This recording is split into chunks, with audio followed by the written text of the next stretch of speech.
Nolan Schanuel with a fly ball left center field. Denzel Clarke racing back. He's all the way back. He's at the wall. He climbs it. He caught it. I can't believe it. Denzel Clarke with a sensational catch. How did he do it?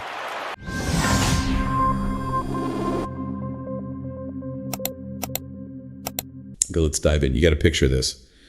Bottom of the first, Angels Stadium. Right. The batter, Nolan Schanuel, Angels first baseman. He's facing Grant Holman from the A's. And Schanuel just crushes one. Yeah. Deep center. Oh, yeah. A real moonshot. I mean, 398 feet, over 100 miles an hour off the bat. StatCast had it at .690 expected batting average. Looked like a definite homer, right? Got in, what, 4 out of 30 parks? Absolutely. Everyone watching thought that ball was heading for the seats. No question. Or, well, that's what we thought. Exactly.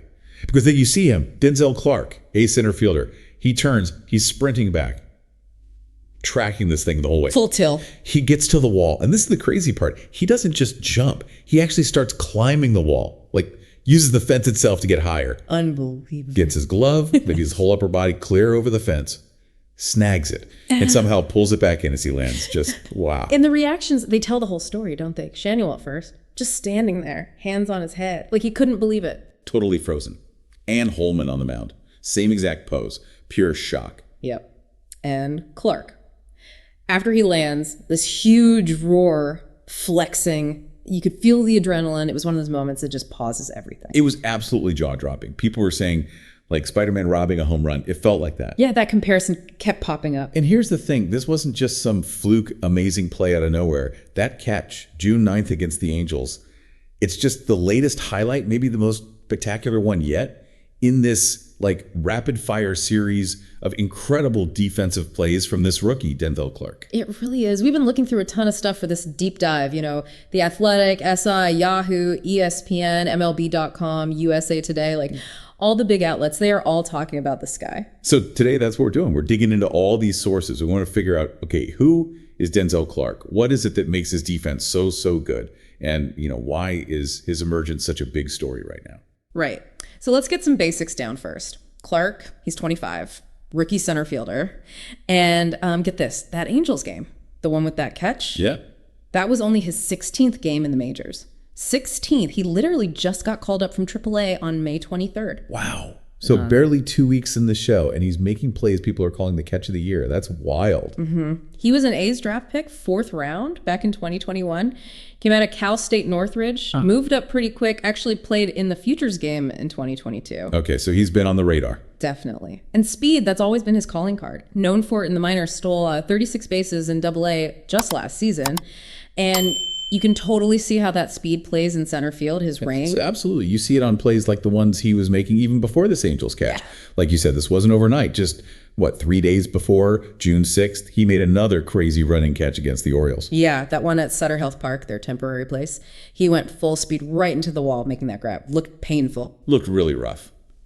But he'd pop right back up. Seemed okay. And that play won MLB's Play of the Week. It did. And that wasn't even the first wall play. Right. Before that, end of May 30th, I think. Yeah. He robbed Alejandro Kirk of the Blue Jays, climbed the wall in Toronto for that one. So think about that sequence. Late May, wall climb homer robbery, early June, runs into the wall for Play of the Week. Then a few days later, the Spider-Man catch. It's insane. Yeah, and the sources point out he won that Electric Play of the Week award, with the Chevrolet one.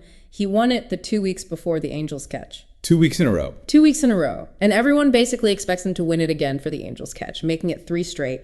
Apparently only one other guy, Riley Green, has ever done that since they started the award in 2019. 3 weeks in a row right after getting called up. That's just unheard of. Pretty much. Okay, so clearly not a fluke. It's a pattern of, a defensive brilliance. What is it then? What makes him this good, this fast? What are the ingredients? Well, his manager, Mark Kotze, he talks about this blend. It's the speed, obviously, but also instinct and reaction time. You see this fearlessness near the wall, real athleticism. Right. It's not just running fast. It's how he uses the wall. Exactly. And apparently this is interesting. He actually has a pregame routine. In new parks, he goes out and practices his steps to the wall, like timing it out, getting familiar. That's real attention to detail, getting the feel for every outfield. But okay, so the eye test is obvious. What about the numbers? Do the advanced stats back this up? Oh, they absolutely do. It's not just flash. StatCast numbers entering Monday's game. Clarke had already racked up 6 outs above average, OAA. Okay, explain OAA quickly again. Right, so OAA basically measures how many more plays a fielder makes compared to an average fielder, but it accounts for, difficulty, how hard the ball's hit, where he started, how far he had to go, that kind of thing. Gotcha. And he had 6 OAA. 6. Which, get this, tied him for 6th among all center fielders in baseball. Wait, 6th already? After playing, how many innings did you say? There's 118 defensive innings at that point. It's pretty wild. That's wow. Yeah, he's in the 97th percentile for OAA. And that speed we talked about, also 97th percentile sprint speed. Doesn't stop there. Defensive runs saved, DRS, another key metric. He ranks 10th among center fielders there too. Yeah, so the numbers are screaming elite defender right now. Immediately. The stats totally confirm what our eyes are seeing with these crazy highlights. It's legit. Mind-blowing stats for a guy who just got here. And the reactions to that Angels catch, they really hit home how special it was. Like Torrey Hunter, 9-time Gold Glover, Angels legend. Mm-hmm. He saw it and called it, quote, one of the best catches I've ever seen. And I've seen my share of home run robberies. Said it speaks volumes. Yeah, when Torrey Hunter says that about outfield defense, you listen. That's high praise. Kotsay, the manager, he even pointed out how far over the fence Clarke got without actually falling over. He thought it might be the farthest someone could go and still make the play. Physically possible, yeah. And what about the guys directly involved? Schanuel, who hit it, and Holman, the pitcher. Well, Schanuel basically said his heart just dropped when he saw the ball vanish, and then Clarke popped back up with it. Called Clarke a crazy athlete, special, said he has a bright future. Yeah, blame him. Nope. And Holman, the pitcher, he said he was just stunned, said he played with Clarke in the minors, and he's seen him do stuff out there that you just don't see. Added that Clarke makes plays every day that continue to blow our minds. Huh. So even his own teammates are still kind of amazed by it. Seems like it. It's happening that fast. And the broadcast call. Yeah. Right.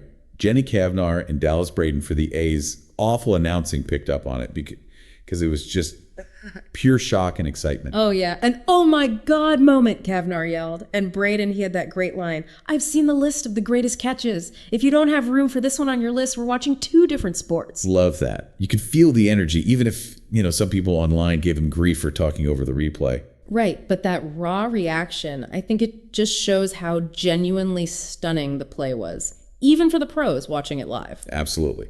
Now, let's put this in context a bit, because Clarke doing this, it's a huge bright spot for the A's, right? They lost that Angels game, dropped to, 26-42. It's been a tough season for them. It really has, and that's why his defense is so incredibly valuable right now, because, let's be honest, he's still figuring things out at the plate. That's normal for a rookie. Yeah, what were his offensive numbers looking like? Going into that game, hitting .224, had 1 homer, 3 RBI, and Fangraphs had him with a negative offensive WAR. Plus, the strikeout rate was high, over 50%. Oof. Yeah, over 50% K rate is definitely something he'll need to work on. For sure. But the sources do mention his minor league track record suggests, there's offensive potential there. The bat might come around with more reps. Okay. And in the meantime, that defense is already making a huge measurable difference. Remember, J.J. Bleday was their center fielder before Clarke came up. Bleday's solid, but he was hitting under .20, and now he's shifted over to left field. Clarke stepping in and providing this elite defense in center, that's a massive upgrade for the pitching staff and the whole team, even while the hitting develops. So, yeah. Putting it all together, it's quite a story. It really is. We're talking about Denzel Clarke, less than a month into his MLB career, and he's already arguably one of the most exciting defenders to watch, and the stats say he's one of the most effective. From prospect to highlight machine and defensive leader in center field, just like that. It's been one heck of a defensive debut. Astonishing, really. So it leaves you wondering, right? Here's something to think about. Denzel Clarke, in just 16 games, has instantly become this incredibly exciting, statistically elite defender. If this is what he looks like now, so early on, what's the ceiling? What could his defensive impact truly become as he gets more experience, keeps learning the league? If this is just the beginning, how good can this guy actually be with the glove?